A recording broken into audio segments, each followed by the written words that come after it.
자, 오늘은요 변화를 가져오는 참 회개라는 제목으로 하나님 말씀 증거하겠습니다. 우리 조건사님 기도, 오늘 그 베드로처럼 회개하는 거, 이렇게 통하는 게 있어요. 이 조건사님이 오늘 모르시거든요. 제가 설교 제목 안 가르쳐 드리거든요. 그런데 이렇게 이 설교 내용하고 또 기도 내용하고 맞아 떨어져서 하나님이 역사하시는 예배 시간이구나라는 걸 제가 느꼈습니다. 은혜 많이 받으시기를 바라요. 자, 오늘 본문은요, 오늘 설교와 다음 주일 설교의 본문이 됩니다. 다음 주에도 오늘 본문으로 말씀을 전할 거예요. 참고하시기 바랍니다. 하지만 전달되는 메시지는 달라요. 오늘 본문 9절 말씀을 다 같이 보겠습니다. 9절 말씀 앞에 보시고 우리 한 목소리로 봉독하겠습니다. 시작. 우리가 선을 행하되 낙심하지 말지니 포기하지 아니하면 때가 이름에 거두리라. 아멘. 이 말씀을 여러분 우리가 뒤집어서 생각해 볼 수 있어요. 이 말씀을 뒤집어서 이 9절 말씀을 우리가 보면 이렇습니다. 우리는 원래 선을 잘 행하지 않고 선을 행하더라도 쉽게 낙심하고 쉽게 포기해버려서 선한 행위의 열매를, 선한 열매를 맺기 어렵다는 그런 말씀이 돼요. 뒤집어 보면 그렇다는 거예요. 이렇게 뒤집어 본 이 9절 말씀을 우리가 좀 더 자세히 알아보고자 합니다. 먼저 우리는 선을 잘 행하지 않는다는 사실이에요. 우리가 선을 잘 행하지 않습니다. 잘 행하지 못해요. 그 이유가 오늘 본문 8절에 나와 있습니다. 8절 본문 한번 볼까요? 자, 같이 읽습니다. 시작. 자기의 육체를 위하여 심는 자는 육체로부터 썩어질 것을 거두고 성령을 위하여 심는 자는 성령으로부터 영생을 거두리라. 아멘. 이 말씀에 따르면 세상에는 두 종류의 사람이 있는데요, 하나는 자기의 육체를 위하여 심는 사람이 있고요, 또 다른 종류의 사람은 성령을 위하여 심는 사람이라는 거예요. 육체를 위하여 심는 자, 성령을 위하여 심는 자, 이렇게 두 부류로 나눌 수 있다는 거죠. 이 두 종류의 사람 중에서 선을 행하는 자는 성령을 위하여 심는 자이고요, 선을 행하지 않는 자는 자기의 육체를 위하여 심는 자입니다. 그러니까 죄를 짓고 악한 일을 하는 자는 자기의 육체를 위하여 심는 자다라고 이 8절 말씀은 우리에게 전하고 있어요. 이렇게 뒤집어서 생각해본 9절 말씀, 이 말씀은 우리가 선을 잘 행하지 않는 자들이다라고 말하고 있지요. 결국 우리는 성령을 위하여 심는 자, 곧 선을 행하는 자라기보다는 나의 육체를 위하여 심는 자, 즉 악을 행하는 자들에 매우 가깝다는 것을 알 수 있습니다. 우리가 여러분 그런 자들이에요. 내가 그런 사람입니다. 선을 행하는 자라기보다는 악을 행하는 자, 성령을 위하여 심는 자라기보다는 이 육체를 위하여 심는 자, 저나 여러분이나 다 우리는 이 육체를 위하여 심는 자에 가깝다는, 너무 가깝다는 거예요.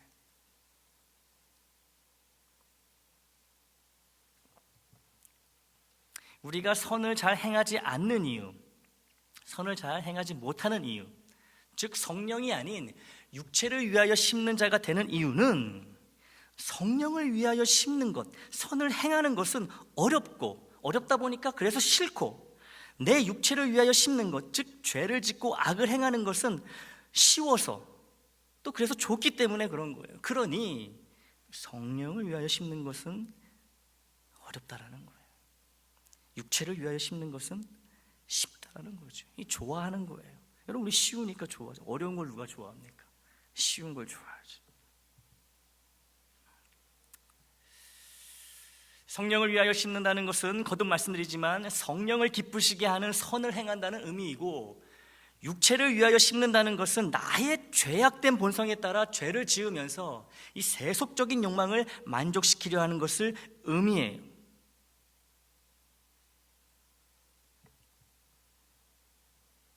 우리가 왜 선을 잘 행하지 않는 자들일 수밖에 없는지 이유가 명확하게 밝혀졌습니다. 거룩의 영이신 성령님을 기쁘시게 하기 위해 선을 행한다는 것이 이기심, 교만, 나태, 욕심과 같은 죄와 세속적 욕망으로 가득 차 있는 나의 원래 본성과 이 정면으로 부딪히기 때문에 그렇다는 거예요. 이 성령을 위해 심으려면, 성령님을 기쁘시게 하려면, 그래서 선을 행하려고 하면 내 안에 있는 이런 것들, 이 악한 것들, 방금 말씀드린 교만함, 나태함, 욕심, 이기심, 이런 것들을 다 내려놔야 되는데 이게 너무나 힘드니까 이 성령님을 위해 심지를 못하는 거예요. 성령을 위해 심지 못하는, 선을 행하지 못한다는 거예요. 선을 행하는 것보다 나의 죄된 본성, 악한 마음으로 살아가는 게 훨씬 쉽고 기쁘거든요. 좋거든요. 선을 행하는 건 너무 힘들고 하고 나도 별로 기쁨도 없고 찝찝하고 그런 거예요. 왜요? 우리가 원래 악한 존재이기 때문에. 여러분, 내가요, 우리 각자가 자기가 생각하는 것보다 여러분 훨씬 악한 존재예요. 우리가 그걸 여러분 알아야 됩니다. 내가 생각하는 것보다 100배, 1000배는 더 악한 존재가 나라는 걸 알아야 돼. 이걸 모르니까 자꾸 넘어지는 거예요. 넘어지는 거예요. 사탄의 시험에 이렇게 넘어지는 거예요. 이 선을 하는 것은, 선한 일을 하는 것은 말도 안 되게 어렵고 말할 수 없이 싫은 거예요. 이 선한 일을 하는 것은. 반면에 이 육체를 위하여 심는 일은 이 말도 안 되게 쉽고 이루 말할 수 없이 좋다라는 거죠. 그냥 내 마음에 드는 대로, 내 성질대로, 성격대로 이 살면은 후련한 거예요. 이거 뭐 노력할 필요도 없잖아요.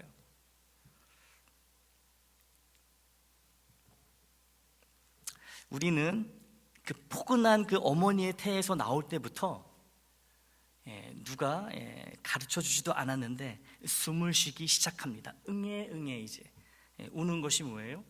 공기가 이제 처음 이제 폐로 들어가니까 울면서 이렇게 숨을 쉬는 거잖아요.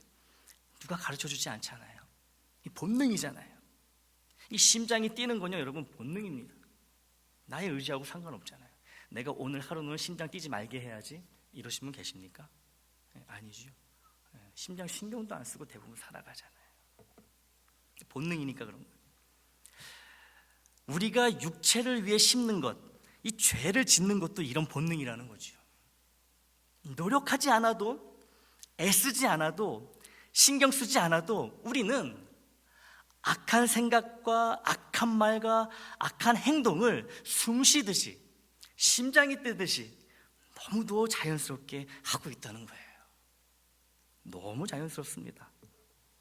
악을 행하는 것이, 육체를 위하여 심는 것이 우리에겐 너무 자연스러운, 큰 게도 어렵지 않은 거예요.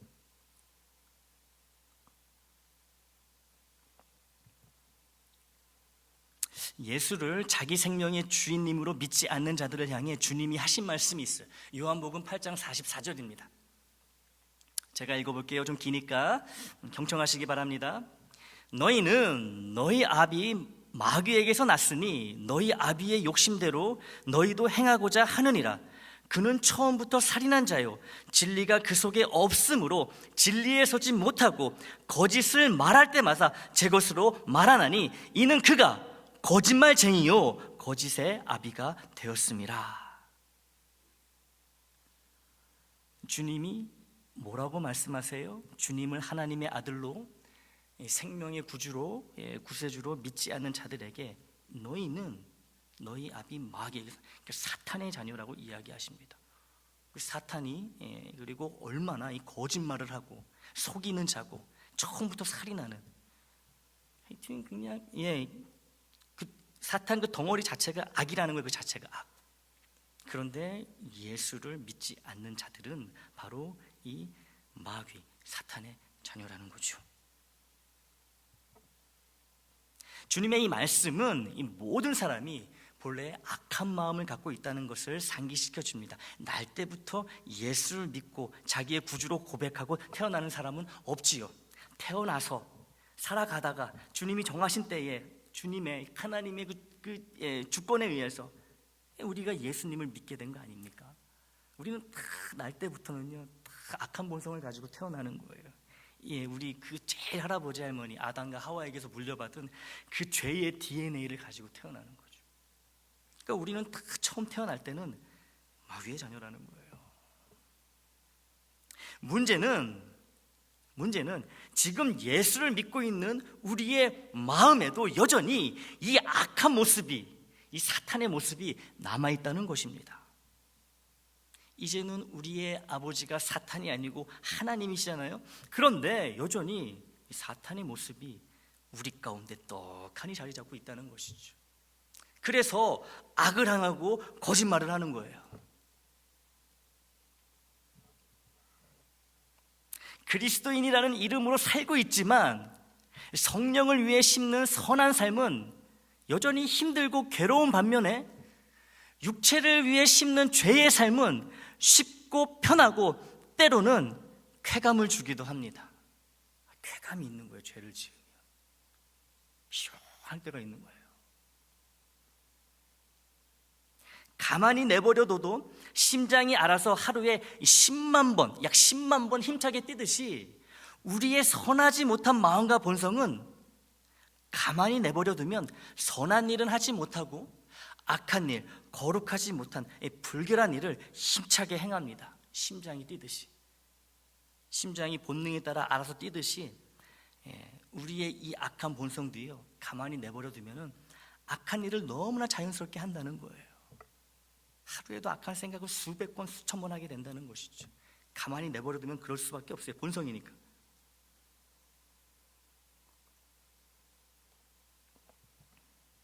심장은 가만히 내버려둬도 괜찮지만, 또 그렇게 하는 것이 정상이지만, 우리의 이 악한 본성과 마음은요, 여러분, 가만히 내버려둬서는 절대로 안 됩니다. 가만히 둬서는 안 돼요. 왜 그런 걸까요? 오늘 본문 8절을 다시 보겠습니다. PPT 슬라이드 앞쪽으로 넘겨주시기 바라요. 8절입니다. 우리 8절 다시 읽습니다. 시작. 자기의 육체를 위하여 심는 자는 육체로부터 썩어질 것을 거두고 성령을 위하여 심는 자는 성령으로부터 영생을 거두리라. 아멘. 육체를 위하여 심는 자는 육체로부터 썩어질 것을 거두게 된다고 해요, 여러분. 반드시 결과가 있다라는 거죠. 심으면은 반드시 거두는 게 있다는 거예요. 이 바울은 여기에서 이 거둔다는, 심고 거둔다는 이 농사 이미지를 사용하고 있어요. 농사. 여러분, 농사 뭡니까? 씨를 심고 수확하는 거 아니겠어요? 거두는 거 아니겠어요? 무언가를 심으면 거두게 된다는, 이 추수하게 된다는 이 믿음이 없으면 농부가 어떻게 농사를 지을 수가 있겠어요? 시작도 하지 않습니다. 시작도 하지 못하지요. 심으면 반드시 거두게 되어 있어요. 심으면. 그러므로 바울이 여기서 강조하고 있는 것은 육체를 위하여 심는다면 단 한 명의 예외 없이 모두가 거두어 드리게 되는 것, 피할 수 없는 것이 있는데 그것은 바로 부패하여 썩어질 것이라는 거지요. 이걸 열매로 거둔다는 얘기예요. 썩은 열매, 부패한 열매. 어쨌든 심었으니까 뭐가 나긴 날 텐데 그게 부패하여 썩어질 것, 영적 죽음을 의미하는 거예요. 영적 죽음. 그걸 열매로 거둔다라는 거죠. 나는 이거 싫은데 거부할 수 없습니다. 내가 그걸 심었기 때문에 내가 반드시 받아들여야 되는 거예요. 육체를 위해 심는 자, 즉 악한 본성과 마음에 따라 교만하고 음란하고 거짓되고 사탄의 악함을 쫓으며 사는 사람이 반드시 받게 되어 있는 이 썩을 것이란, 말씀드렸듯이 영적 죽음과 멸망을 의미하는 거예요. 굉장히 무서운 말씀입니다, 여러분. 내가 오늘 아주 사소한 것일지라도 죄를 지으면요, 거기에 대한 열매를 반드시 내가 받게 되어 있다는 거죠. 내가 죄를 지으면 지을수록 나의 영은 죽어가는 거예요. 죽어가는 영, 하나님과의 그 소통이, 그 관계가 온전할 수 있겠습니까?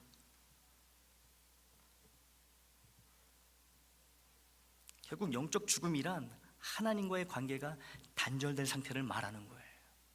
여러분, 우리도요, 예수 믿어서 구원받았다고 하지만 죄 지으면요, 그 순간에 하나님과의 관계가 끊어지는 거예요. 나의 죄 때문에 하나님과의 그 원활한 그런 이 소통이 이루어질 수가 없는 거예요. 굉장히 여러분이 무서운 말씀이에요. 하나님과의 관계가 단절이 된다. 우리가 죄를 너무 가볍게 여기는 경향이 있는데 여러분, 이 죄 때문에 예수님이 십자가에서 죽으셨잖아요. 예수님이 자신의 목숨으로 해결할 수 있는 문제가 이 죄의 문제였잖아요. 근데 우리가 이 죄를 너무 가볍게 여긴다라는 거죠. 육체를 위해 심는 자, 즉 악한 본성에 따라 하나님이 금하신 생각과 말과 행동을 하며 사는 자는 영적 죽음 상태, 곧 하나님과의 관계가 끊어진 영적 어둠, 영적 마비, 영적 죽음의 상태를 결단코 피할 수 없다는 말씀입니다. 한마디로 육신은 멀쩡히 막 움직이지만 영이신 하나님과의 관계가 막혀 생기가 없는 이 영적 시체 상태를 열매로 거두어들이게 된다는 거예요. 육신은 보기 좋아요. 건강합니다. 얼굴에서 막 기름이 흘러요. 막 생기가 넘치는 것 같아요. 근데 영은 죽었다라는 거죠. 하나님과의 관계가 끊기면 하나님의 은혜와 복을 제대로 받을 수가 없습니다, 여러분. 우리가 이것을 놓치면 안 돼요. 죄 지을 수도 있지. 그렇지 않아요, 여러분. 그 지을 수도 있지 않은 그 죄 때문에 내가 받을 복이 막혀버린다니까요. 하나님이 주고 싶으셔도 못 주시는 거예요. 죄가 있으면 하나님이 오고 싶어도 못 오시는 거예요. 죄가 그런 거예요, 여러분. 그렇게 강력한 힘이 있는 거예요. 하나님은 거룩하시기 때문에. 하나님과의 관계가 이렇게 끊겨 있다면 그 끊겨 있는 기간 동안만큼 나는 하나님께 속한 자가 아니라 사탄에게 속한 자가 돼버리는 거예요. 근데 여기서 여러분, 우리가 잘 구별해야 하는 것이 있습니다. 내가 육체를 위해 심는 삶, 곧 죄의 정욕과 사탄의 죄악을 따르며 살기 때문에 하나님과의 관계가 이 죄로 인해 끊어져 있는 상태가, 이 상태가 일시적인 것인지 잠시뿐인 것인지 아니면 죽을 때까지 계속 이어지는 것인지, 하나님과의 관계가 끊어져 있는 상태가 일시적인가 아니면은 지속적으로 내 삶이 끝날 때까지, 죽을 때까지인가, 이것을 우리가 반드시 구별해야 된다는 거예요. 이 구별이 여러분 제일 중요합니다.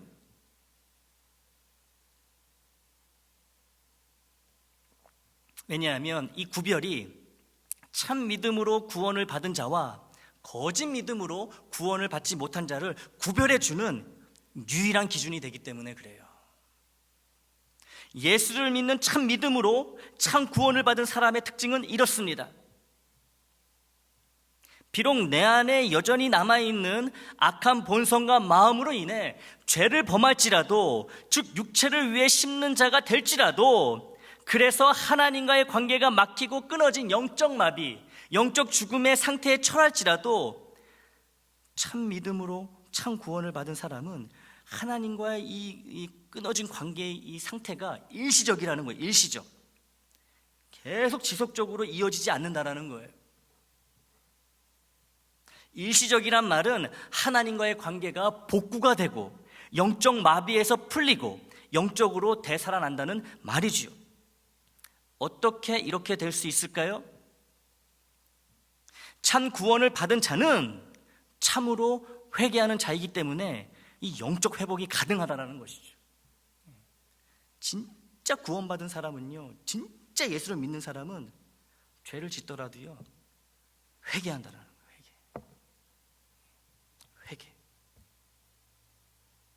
어쩔 수 없이 죄를 짓더라도 그것이 죄인 줄 알고 있고 죄의 무게가 너무 무겁고 괴로우며 무엇보다 하나님과의 관계가 막히고 끊겨 이 영이 마비되고 죽어있는 이 상태를 참 구원을 받은 자는 견딜 수가 없다는 거예요.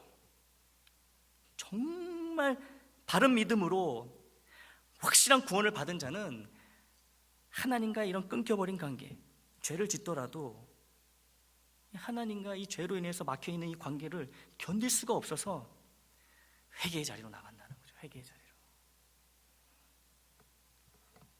참 구원을 받은 자는 그럴 수밖에 없다는 거예요. 그래서 울며 불며 십자가 앞에 나와 주님의 보혈에 의지하여 돌아온 탕자가 그러했듯이 하나님 앞에 고개를 들지 못한 죄, 아버지 다른 거 다 필요 없으니 그저 용서만 해주십시오. 다시는 그런 죄를 범하지 않겠습니다. 이 회개의 기도를 드리는 거예요. 여기서 그치지 않습니다. 아버지, 내 결심이 약하여질 때면, 그래서 또 같은 죄를 범하게 될 때면 아버지의 도우심과 보호하심을 구하는 기도를 간절히 드릴 수 있는 믿음을 주시옵소서. 이런 기도, 이런 회개 기도로 나아간다는 것이죠. 그래서 용서를 구하는 거예요. 이게 참 회개라는 것이죠. 참 회개. 그러면서 이런 회개를 통해, 참 회개를 통해 육체를 위해 심는 일이 하나님이 주시는 힘을 의지하여 점점 줄어들고, 하나님과의 관계가 막히고 끊어지는 횟수도 줄어들고, 동시에 성령을 위하여 심는 생활, 곧 하나님의 선을 행하는 횟수는 점점 증가하게 됩니다. 항상 반비례하는 거예요. 육체를 위하여 심는 일이 늘어나면요, 성령을 심는 일은 내려가는 거죠. 이 반대가 돼야 되는 거예요. 반대가. 근데 이런 일이 누구에게 일어나느냐? 참 회개를 드리는 자에게 일어난다는 거예요.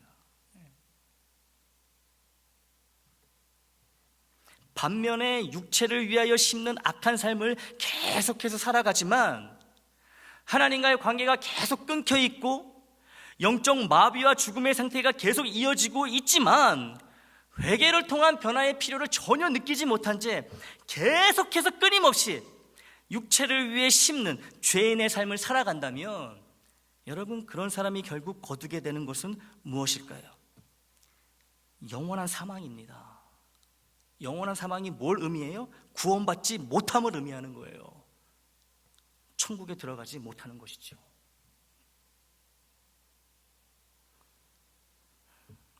이런 회개가 없으면 하나님과의 관계가 막혀도 아무렇지 않게 살아가고, 답답하거나 불편함도 없고 두려움도 없고 계속 그냥 나의 악한 본성대로 살아가는 사람, 회개가 없이, 참된 회개가 없이 이렇게 살아가는 사람은 결국 오늘 말씀처럼 무엇을 거두게 된다고요? 지옥을 거두게 되는 거예요. 여러분, 지옥.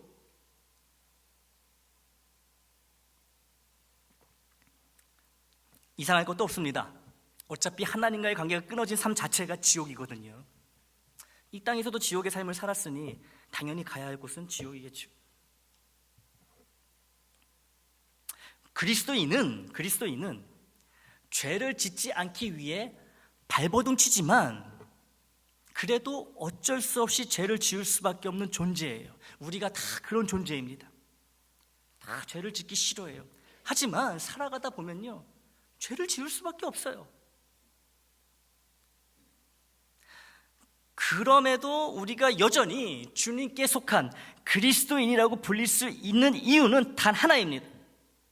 무엇이냐 하면 참 회개를 할 수 있는 기회가 우리에게 늘 열려 있다는 것이, 이 참 회개의 기회 때문에 우리가 여전히 죄인임에도 불구하고 하나님의 자녀로, 그리스도인으로 불릴 수 있다는 것이죠.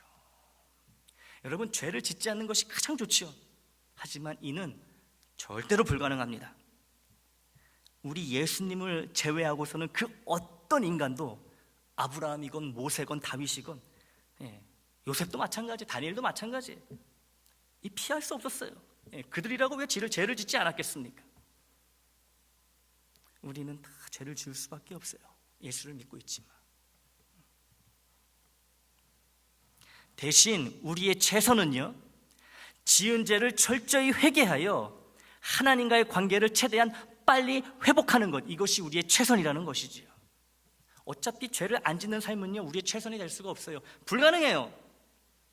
그렇다면 우리의 최선은 무엇일까?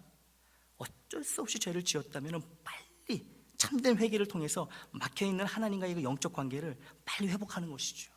이게 우리의 최선이 돼. 이걸 위해서 우리가 열심히 회개하며 살아야 된다는 거예요. 죄를 짓지 않는 것 못지않게 중요한 것이 여러분 참 회개입니다. 구원받은 자, 하나님의 진정한 자녀만이 참 회개를 할 수 있기 때문에 그래요. 그러므로 사랑하는 애장 식구 여러분, 우리가 힘써야 하는 것은 지은 죄를 철저히 회개하여 하나님과의 관계를 회복하고 잃었던 영적 생기를 얻는 것과 지은 죄를 다시 짓지 않기 위해 길을 쓰고 이 성령님의 능력에 의지하는 것입니다.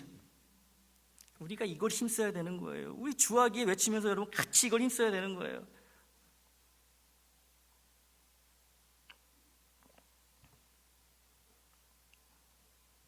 그런데요, 이것조차도 우리의 본성에 어긋나는 일이라는 거예요, 여러분. 회개, 참 회개를 하는 것 자체가 너무나도 어려워요. 무척이나 힘이 드는 겁니다. 예. 여러분, 회개가 뭐가 그렇게 어려울까? 그냥 하나님한테 잘못했다고, 하나님 제가 또 죄를 졌네요, 용서해 주세요, 용서해 주신 거죠, 이러면 된 거 아니야? 용서받은 거 아니야? 여러분, 참 회개는 이런 게 아닙니다. 참 회개는요, 정말 이렇게 가볍게 얘기할 수 있는 그런 게 아니에요.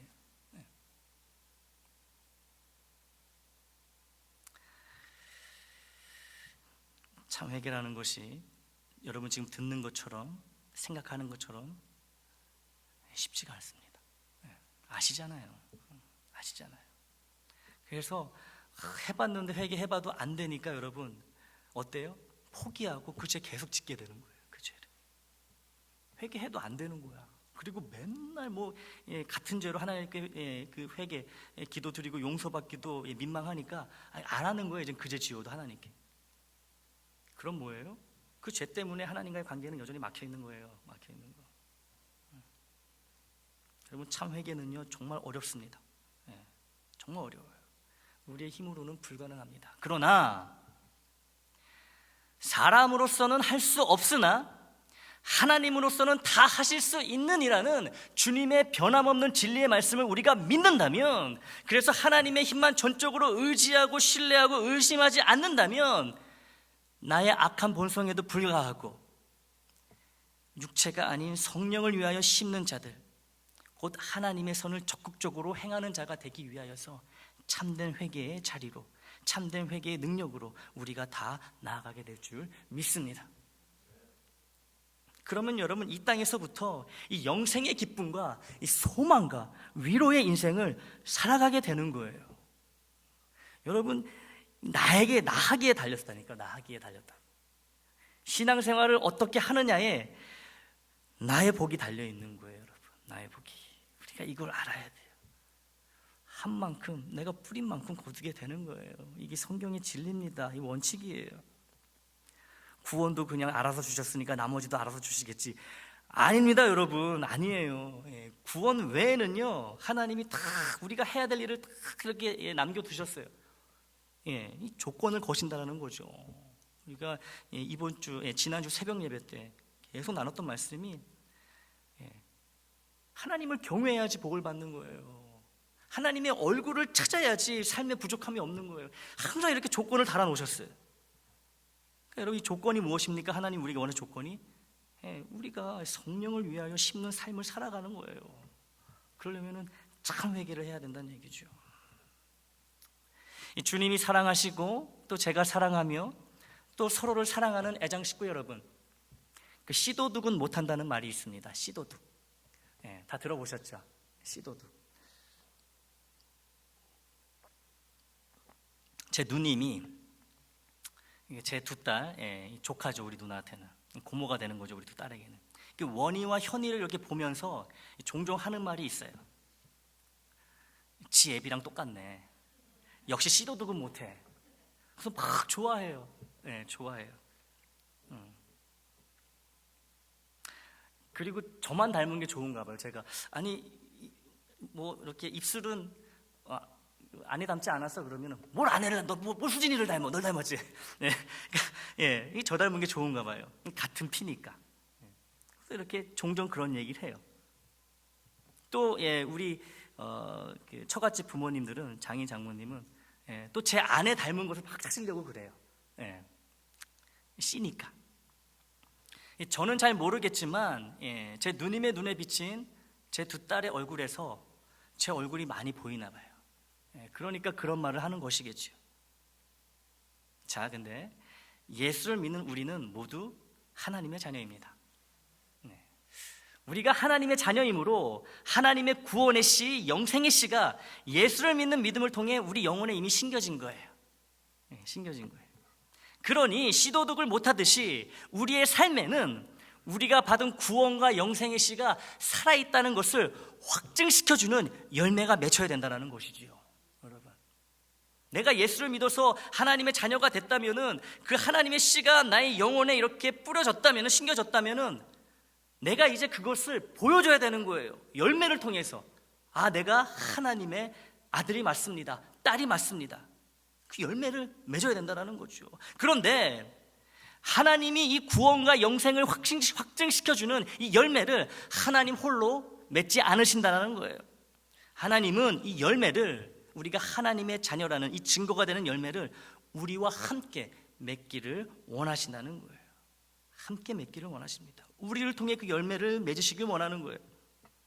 하나님이 주시는 힘으로 성령님의 인도하심에 따라 주님이 말씀하시고 삶으로 보여주신 선한 씨들을, 이 씨들을 내가 직접 심기를 원하신다는 것이죠. 하나님이 내가 직접 살아내기를 바라고 계시는 거예요.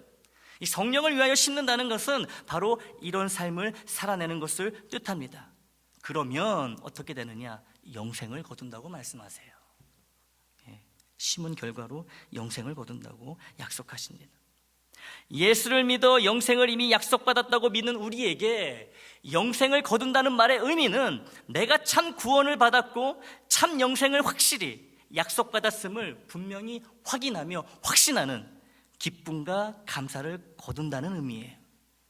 이 기쁨과 감사를 얻기 위해 우리는 성령을 위하여 심어야 됩니다. 하나님의 말씀과 주님의 뜻과 성령님의 인도하신 대로 그렇게 살아야 하는 거예요. 그게 성령을 위하여 심는 것이고, 내가 구원받았음을, 내가 정말 하나님의 자녀가 되었음을 그 열매를 통하여서 확증하게 된다는 얘기죠. 확신하게 된다는 거예요. 여러분, 지난번에도 이 말씀을 통해 나누었지만, 내가 정말 구원받았는지 이거 확인하고 확신하는 일이요, 여러분, 너무 중요합니다. 너무 중요해요. 그냥 뜬구름 잡듯이 난 예수님 믿으니까, 난 예수 믿으니까 나는 구원받았어. 여러분, 그 고백에 능력이 있는 것 같습니까? 그 고백이 여러분을 정말 변화시키던가요? 정말 예수님이 나의 구세주가 되시고 하나님이 나의 아버지가 되신다, 정말 믿음의 고백을 하는 사람이라면은 이 고백으로 인하여서 변화된 삶을 살아가는 거예요. 근데 여러분, 우리는 뭐예요? 예수 믿는다고 다 이야기하지만 삶의 변화가 없잖아요. 저부터 봐도 그렇잖아요. 삶의 변화가 별로 없어요. 믿음이 없는 거예요. 믿음이 약한 거예요. 부족한 거예요. 많이 부족한 거예요. 성령을 위하여 심는 이 삶이 저도 부족한 거예요. 너무 부족한 거예요. 예수를 진정으로 믿는다면, 하나님의 자녀의 씨가 내 마음에 이미 확 뿌려졌다면 씨도득은 절대 할 수 없으므로 나는 하나님의 말씀대로, 주님의 뜻대로, 성령님의 인도대로 살아가야 된다는 것이죠. 그리고 충분히 이렇게 살 수 있다는 것이죠. 아니, 나의 아버지가 하나님인데, 하나님의 그 씨가 나에게 심겨졌는데, 자녀가 됐는데 내가 왜 아버지를 드러내는 삶을 살 수 없겠습니까? 살 수 있어요. 우리가 안 해서 그렇지, 열심히 안 해서 그렇지. 하지만 우리가 열심히 하지 않고 못하는 이유가 있어요. 내 안에 여전히 남아있는 강력한 악의 씨 때문에 그래요. 이 사탄의 흔적이 아직도 내 안에 남아있다는 것이죠. 그래서 결코 쉽지 않아요. 절대 만만치 않습니다. 복음의 씨와 이 악의 씨가 내 안에 항상 함께 자리 잡고 있기 때문에 우리에겐 굳은 다짐과 결단은 기본이고, 이 죽기 아니면 까무러친다는 이런 용기가 필요한 거예요, 여러분. 죽기까지 충성하라, 이 말씀이 괜히 나오는 게 아닙니다, 여러분.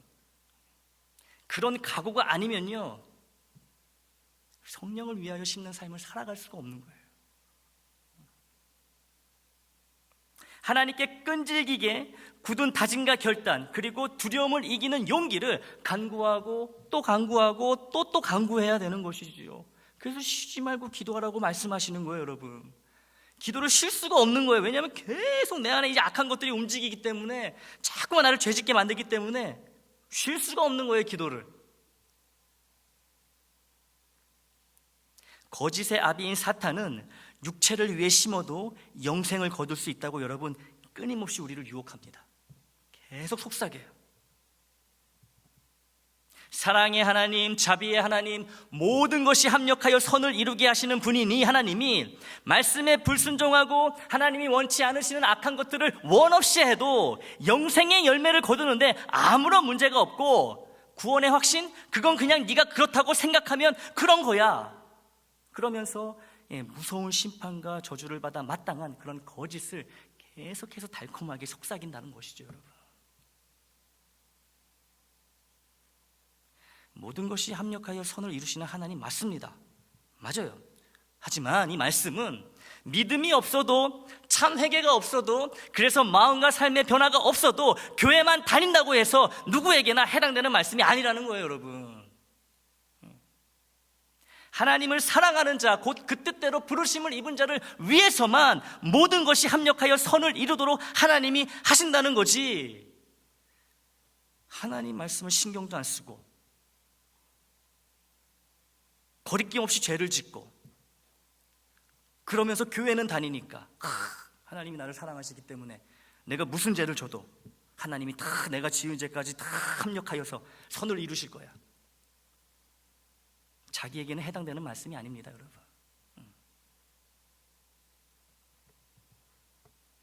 그러니 사탄의 거짓에 넘어가 계속해서 죄를 지어도, 끝까지 회개하지 않아도, 양심의 화인을 맞아 죄책감과 부끄러움과 괴로움이 없어도 하나님은 이런 나의 죄와 불순종을 통해서도 내게 유익이 되게 하시고 나를 위해 선을 이루시는 좋은 분, 사랑이 넘치시는 분, 그러니 걱정하지 말고 육체를 위하여 심는 악한 삶을 살아도 괜찮다며 이렇게 사는 사람은 나중에 분명히 이를 갈며 슬피 우는 일을 맞이하게 될 것입니다. 하나님을 그렇게 만홀히 여기면 안 되는 거예요. 일부러 죄를 짓는 것과 어쩔 수 없이 죄를 짓는 것 사이에는 엄청난 차이가 있다는 것을 명심하시기 바랍니다. 그리고 거짓 회개와 참 회개 사이에도 천국과 지옥만큼 도저히 건널 수 없는 차이가 있다는 것을 반드시 명심하시기를 바라요. 거짓 회개와 참 회개. 우리 애장에는 일부러 고의로 육체를 위해 죄와 악을 심는 교우가 단 한 명도 없어야 합니다. 그러고 싶지 않았는데 애써 보았는데 어쩔 수 없이 죄와 악을 심게 되었다면 하나님을 향한 괴로운 마음과 죄송한 마음으로 즉시 회개하여 돌이키는 참 회개의 복을 달라고 간절히 사모하며 구해야 해요. 우리는 여러분, 회개의 영을 주시옵소서. 구해야 되는 거예요, 참 회개의 영을. 하나님의 자녀인지 구원을 받았는지, 영생의 약속을 정말로 받았는지 그 여부를 가장 빠르고 정확히 알려주는 것이 참 회개이므로 지은 죄에 대해 참 회개를 하는 것이 여러분 너무너무 중요합니다. 하나님 잘못했어요, 용서해 주세요, 이것만으로는 참 회개가 될 수 없다고 말씀을 드렸죠. 육체를 위하여 심는 삶이 성령을 위하여 심는 삶으로 180도 완전히 변화시키는 이 회개만이 하나님이 받으시는 참 회개라는 거예요. 참 회개의 기준은요, 변화를 가져옵니다. 변화가 있으면 그 참 회개인 거예요. 참 용서를 받은 거예요. 근데 회개라고 했는데 삶에 변화가 없어요. 내가 알잖아요. 아무런 변화가 조금도 없어요. 거짓 회개한 거예요. 하나님과의 관계는 여전히 막혀 있는 것이죠. 육체를 위하여 심는 생활과 성령을 위하여 심는 생활, 이 중간에 우리가 놓여 있는 것처럼 보이지만 여러분 그렇지 않습니다. 우리가 육체를 위하여 심는 생활에 훨씬 더 많이 치우쳐 있기 때문에 그래요. 육체와 성령, 이 중간에 우리가 끼어 있어서 왔다 갔다 할 수 있다고 생각하는 것은 여러분 또 다른 교만입니다. 왔다 갔다 못해요. 우리는 거의 육체를 위하여 심는 악한 생활에 머물러 있기 때문에 그렇다는 것이죠. 그래서 우리 하나님은 예수를 참으로 믿어 참 구원을 확신한다면 육체를 위하여 심는 생활, 즉 죄와 악을 행하는 삶에서 벗어나 성령을 위하여 심는 생활, 즉 하나님의 선을 행하고 주님의 뜻에 토달지 않고 따르며 성령님이 이끄시는 대로 살아가고 있다는 것을 실제로 보이라고, 증명하라고 지금도 요구하고 계십니다. 하나님을 위해서가 아니라 바로 나 자신을 위해서 요구하고 계시는 거예요. 나를 위해 요구하시는 거예요. 구원의 확신과 기쁨만큼 나에게 더 큰 은혜와 평강이 없기 때문에 그 복을 누리라고 성령을 위하여 심는 삶, 참 회개를 통하여서 하나님의 선한 삶을 살아남으로 인하여서 참 구원을 받았음을 스스로 입증하고 증명하고 확인하고 확신하면서 기뻐하라는 거예요. 나를 위해서, 우리를 위해서 요구하고 계신 것이지요. 하나님의 이 귀하고 감사한 요구에 아멘으로 응답하는 우리의 출발점은 언제나 참 회개가 되어야 합니다. 항상 변화를 수반하고 가져오는 참 회개가 되어야 돼요. 우리의 출발점은 여기입니다. 왜냐하면 우리는 다 죄를 짓기 때문에 그래요. 실제적인 변화가 없는 하나님을 업신여기는 거짓 회개가 아닌 육체를 위하여 심는 삶에서 성령을 위하여 심는 삶으로 바뀌고 변화되는 참 회개가 우리는 삶 속에 반드시 있어야 합니다. 그래야 한 치 앞도 내다볼 수 없는 불안하고 두려운 인생길이지만 지속적인 구원의 확신과 기쁨 가운데 평강과 은혜 속에서 걸어갈 수 있습니다. 기억하십시오. 꼭 기억해 주세요. 우리는 육체를 위하여 심는 악한 생활에 더 깊숙이 물들어 있는 자들입니다. 참 회개 없이는 성령을 위하여 심는 선한 생활로 변화될 수가 없어요. 참 회개 없이는 절대로 이 육체에서 성령으로 우리가 넘어갈 수 없다는 것이죠.